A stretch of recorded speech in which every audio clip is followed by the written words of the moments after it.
बाजार में शोर है, सब्जी फरोश अपनी दुकान पर सब्जियां सजाता है। आज तो सब्जी ताजा है मगर दाम बढ़ गए हैं। पास ही एक दुकानदार अपनी दुकान खोल रहा है। भाई, दाम बढ़ाओ मगर दिल सख्त ना करो। एक गरीब लड़की आहिस्ता आहिस्ता आती है, पटे कपड़े, चेहरे पर भूख के आसार। चचा, जरा सी सब्जी दे दो, घर में खाने को कुछ नहीं। बेटी, सब्जी मुफ्त नहीं मिलती, दाम दो तो दूं। दुकानदार नरमी से। भाई, इस बच्ची के आंसू देख, कभी किसी की भूख देखी है?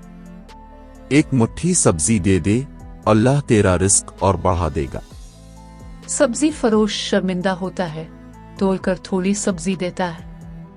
लड़की मुस्कुराती है, दोनों को दुआएं देती है। अल्लाह आप दोनों को खुश रखे।